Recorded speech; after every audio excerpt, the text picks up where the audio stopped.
Guten Tag සුබ දවසක් ඔයාලා හැමෝටම. ඔයාලා මේ එකතු වෙලා ඉන්නේ Learn German with සිංහල මගේ YouTube channel එකත් එක්ක. ඉතින් මම අද ගියන්නේ මගේ ඊළඟ පාඩම Lexion Self. Lexion Self 12 වෙනි පාඩම. ඉතින් මම අද 12 වෙනි පාඩම විදිහට තෝරගත්තේ was is ein verb. ක්‍රියාපදයක් යන කුමක්ද කියලා තමයි අද කතා කරන්නේ. යමු ඉතින් අද අපේ පාඩමට. ඉතින් අද පාඩමෙන් මම කතා කරනවා ඔයාලට ක්‍රියාපදයක් යන කුමක්ද, ක්‍රියාපදයක ව්‍යුහය, ක්‍රමවත් සහ අක්‍රමවත් ක්‍රියාපද යන මොනවාද. ඉතින් අද අපි මුලින්ම බලමු ක්‍රියාපදයක් යන ක්‍රියාපද යන මොනවාද. වශයෙන් verb. ඉතින් මම ඔයාලට පෙන්නලා තියෙන මේ උදාහරණය දිහා බලන්න. Ich spiele Fußball. Ich spiele Fußball. මේකේ ක්‍රියාපදය තමයි spiele. සෙල්ලම් කරනවා. මම පාපද්ද සෙල්ලම් කරනවා. ඉතින් ක්‍රියාවක් විස්තර කරයි. ක්‍රියාපදයෙන් කරන්නේ ක්‍රියාවක් විස්තර කරනවා. මේකෙදි ich spiele Fußball. ඒ කියන්නේ මම පාපන්දු සෙල්ලම් කරනවා. පාපන්දු සෙල්ලම් කරන එක විස්තර කරලා තියෙන්නේ spiele කියන ක්‍රියාපදයේ යොදාගෙන. ඒ වගේම වාක්‍යයක ව්‍යුහය ක්‍රියාපදයේ මත රඳා පවතී. වාක්‍යයක ව්‍යුහය ක්‍රියාපදයේ මත රඳා පවතී. ජර්මන් භාෂාව ගත්තම ක්‍රියාපදය හැම වෙලාවෙම වාක්‍යයක second position එකේ තියන්න ඕන. ඒ කියන්නේ දෙවෙනි ස්ථානයේ තමයි ක්‍රියාපදය තියන්න ඕන. ඒක අනිවාර්යයි. ඒක හොඳට මතක තියාගන්න. verb structure කියන්නේ ක්‍රියාපදයක ව්‍යුහය.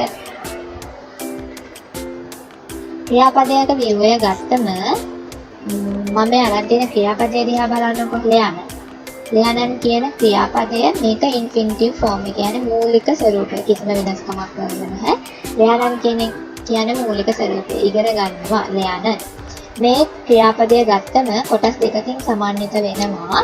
ඒ තමයි verb stem එක, endung එක. verb stem එක, endung එක. verb stem කියන්නේ ක්‍රියාපදයේ කඳ. ක්‍රියාපදයේ කඳ verb stem එක. ඒ වගේම endung එක. verb stem endung.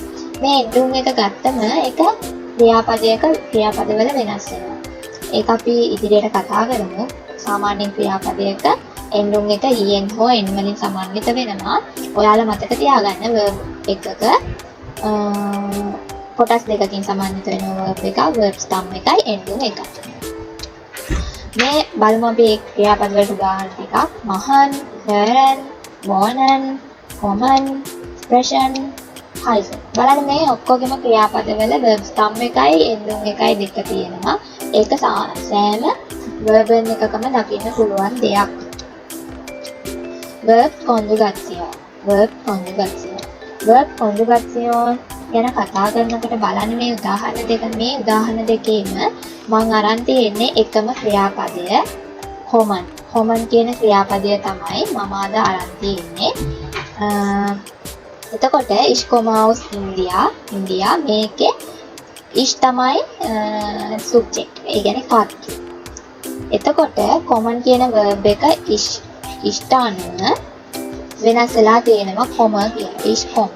ich komme කියලා වෙනස් වෙලා තියෙනවා. ඒ වගේම මේකේ subject එක තමයි ඊට අනුව common කියන verb එක වෙනස් වෙලා තියෙනවා com කියලා.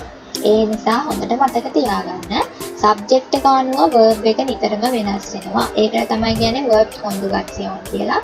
මේක සාමාන්‍යයෙන් නීතියක්. ඒ කියන්නේ අපි verb එක වාක්‍යයක නිතරම subject එකට අනුව verb එක conjugation කරන්න ඕන, conjugate කරන්න ඕන.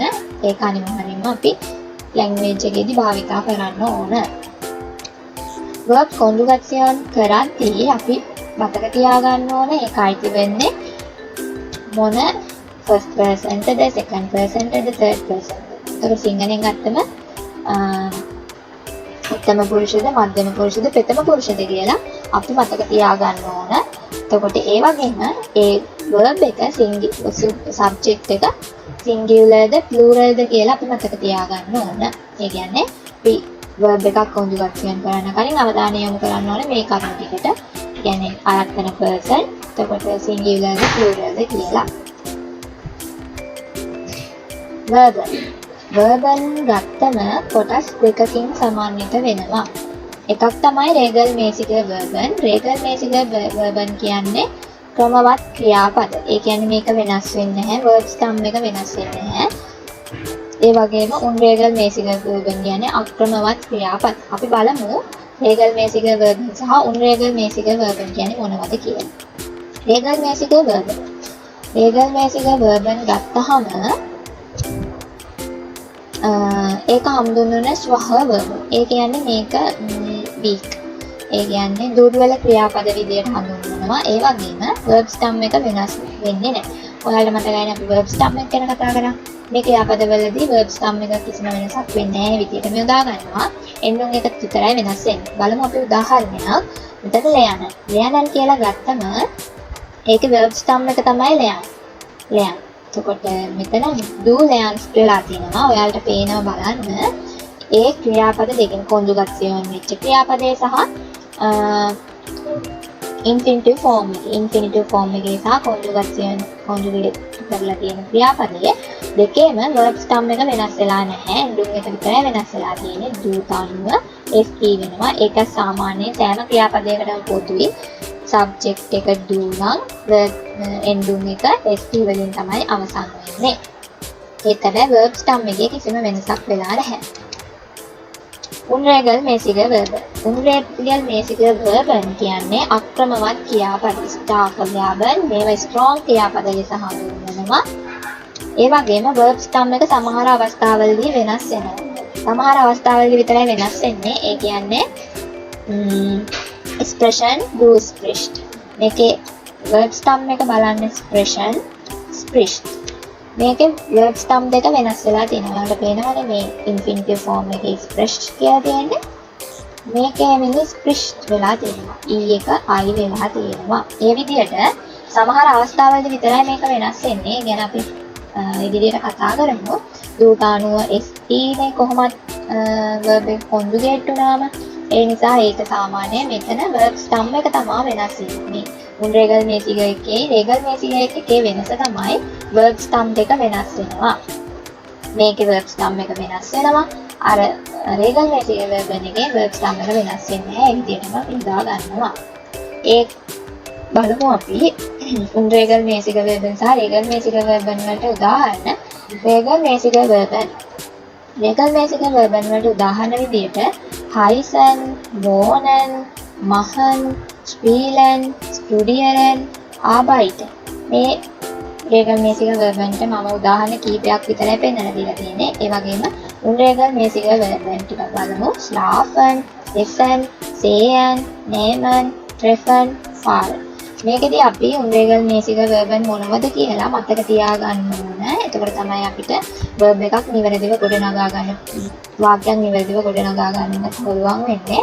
නැත්නම් අපේ මේ grammar වරදින්න පුළුවන්. ඒ නිසා unregelmäßige verben මොනවද කියලා අපිට දැක්ක ගමන් අඳුර ගන්න පුළුවන් වෙන්න ඕන. ඒක තමන් පාඩම් කරලා මතක තියාගන්න. අද අපි පාඩමෙන් කතා කරපු ඒවා සමරි එකක් විදිහට ගත්තම කතා කරේ අපි ක්‍රියාපදයේ ක්‍රියාවක් විස්තර කරනවා. ඒ වගේම වාක්‍යයක ලියුවේ ක්‍රියාපදයේ මත රඳාපවතින එක ඔයාලට මම පැහැදිලි කරලා දුන්නා. සෑම ක්‍රියාවකම verb stem එක සහ ending වලින් සෑදී ඇති මූලික ස්වරූපයක්. ඒ කියන්නේ infinitive form එකේ කොටස් දෙක verb stem එක සහ ending එක